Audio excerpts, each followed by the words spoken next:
You're making great money abroad. Tapos yung company mo pa gives you a discount on their stock. Free money, di ba? Employee stock purchase plans or ESPPs can be a powerful tool para mag-build ng wealth for overseas Filipinos. Pero it can backfire if not planned carefully. Meet Philip and Liz. Si Philip earns around 1 million pesos a month as a director in a multinational hospitality company. Si Liz naman handles their finances as a homemaker. They save, they invest, and they're doing everything right.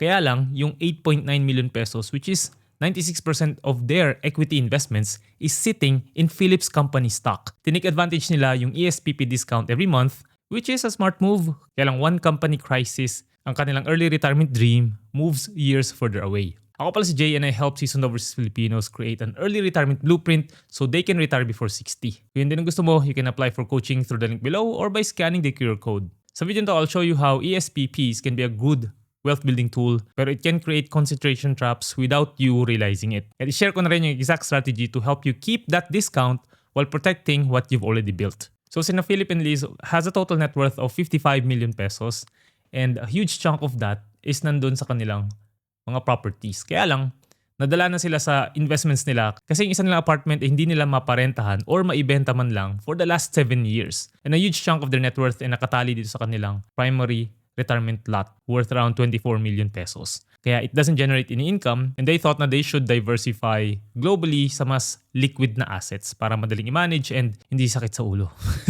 Kaya nung chinek ko yung kanilang mga other investments, a huge chunk of that is nandito sa company stocks ni Philip, which is around 8.7 million pesos pag kinonvert mo kasi they're based in Singapore. Dahil nga maganda yung discount ng kanyang company, inavail talaga nila yung opportunity na yon to build wealth. Pero ano bang employee stock purchase plan? Ito ay isang klase ng discount na binibigay ng company through payroll deductions. And meron silang vesting period, pwedeng quarterly, semi-annually, or annually. Ideally, ang binibigay na discount is around 15%.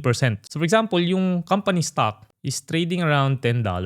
And dahil nga meron kang discount na 15%, mabibili mo siya ng $8.5. Ngayon, what if tumas na yung value itong stock na to the moment that you sell? Let's say naging $12 na siya. So 12 minus 8.5 was 3.5 divided by 8.5 times. So meron ka ng 41.17% na gains. Grabe yung taas, di ba?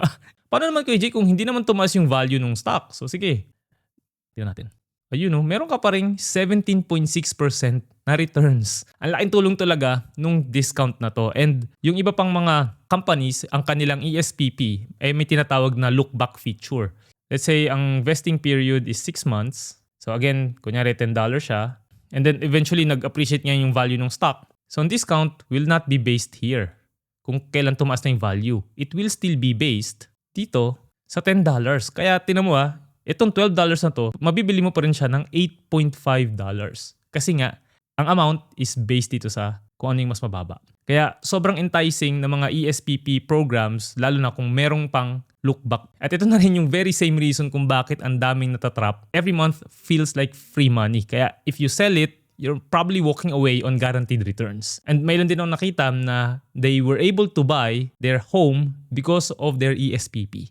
And iba rin, ginamit na rin sa pagpapaaral ng kanilang anak. Kaya laking tulong talaga nun sa kanila. Kaya lang, it may not always work that way. It's a good deal, kaya lang concentration risk is far worse than this. Ang pwedeng maging challenge kasi is your income ay nakatali dito sa company mo. Pero, the sad part there is pati yung retirement mo is dun din nakasalalay. So, technically, in the present, if anything happens sa company na to, if mag-shutdown yan, wala ka ng income, and yung retirement mo, pwedeng mawala din. Kasi nga, babagsak din yung value ng stock eh. So, kahit sabihin mo na ang laki na nga ng discount na nakuha mo, pwedeng maubos pa rin siya if ever a certain calamity happens dun sa company na pinagtatrabahuan mo. Kaya nagiging double hit siya. Parang yung buong future mo nakasalalay sa pag-unlad nitong isang kumpanya na to kung saan ka nag-work. Multinational company nga to Kuya Jay. This is too big to fail. Kaya lang, sa US, may mga companies like Rite Aid na bankrupt twice kasing CEO was caught sa isang fraud scandal and then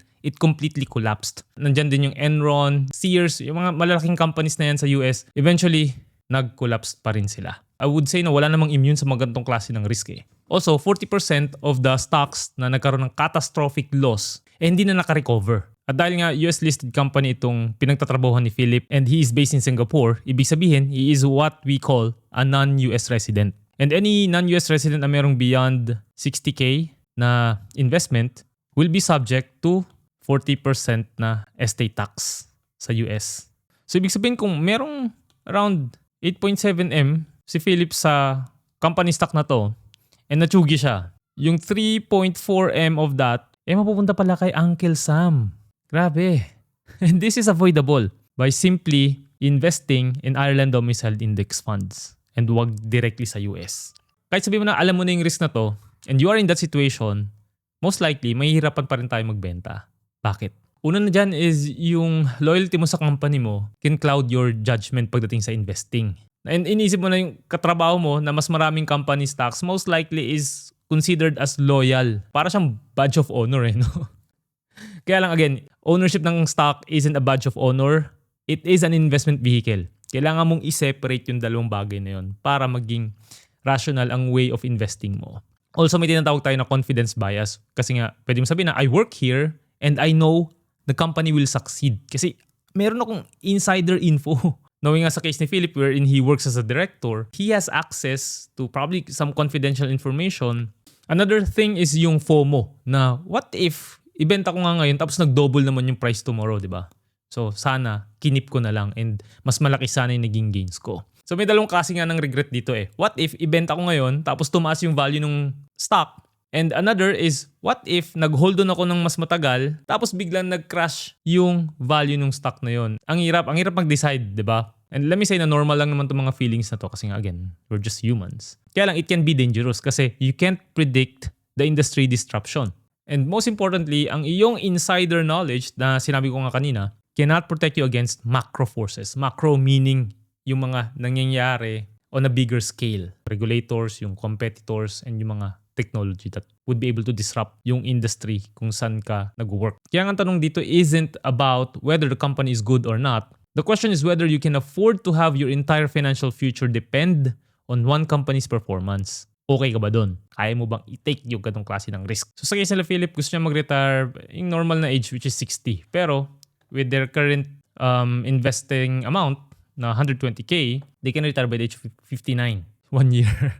At least mas maaga pa rin, di ba? Pero what if sabihin natin na 5 years bago siya maging fully retired, bumagsak yung value ng kanyang company stock. So from 40, naging 24, and guess what? Kailan na siya makapag-retire? By the age of 66 or 64 pa. And the question here is, pwede pa ba siya mag-work after 60? At kung pwede pa, yung income niya ba na yun would be the same as what he's making right now. Kaya nga, I always suggest my clients na ang kanilang asset allocation should be well diversified. And if gusto talaga na mayroon silang individual stock investments, ang ideal allocation lang doon should be around 5 to 10% of your total net worth.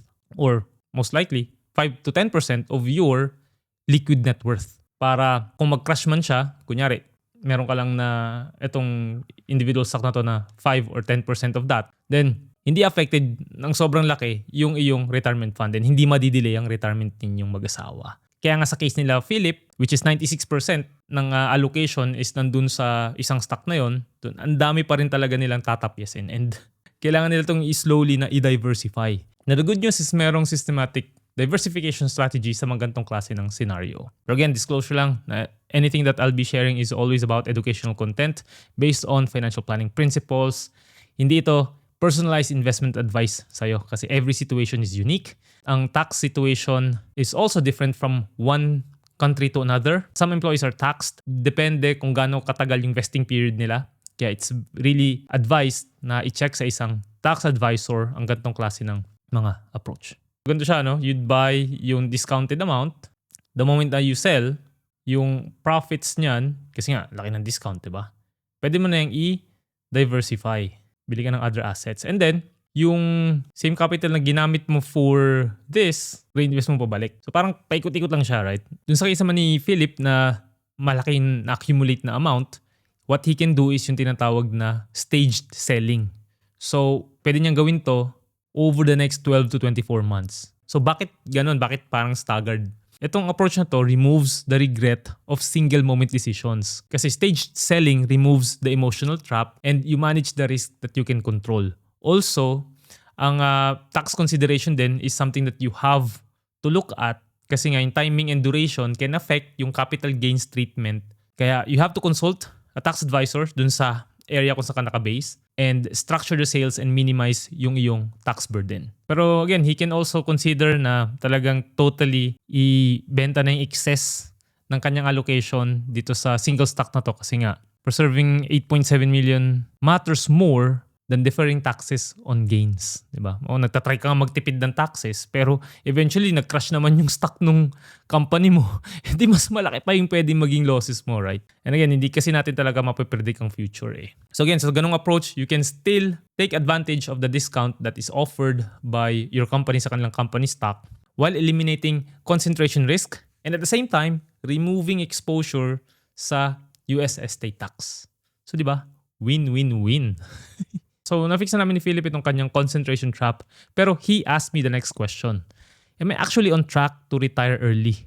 Or do I have enough? Well, those are valid questions kasi kahit sabihin mo na kumikita ka ng milyon-milyon kada taon, kung hindi mo alam kung ano yung clear na vision mo for your future, magkano talaga yung dapat na retirement number mo na aligned sa future mo, and ano yung specific steps that you can take in order for you to get there, then most likely, baka hindi ka rin makapag-retire comfortably. Kaya sa next video to, I'll show you how the early retirement blueprint helps my clients retire young and happy.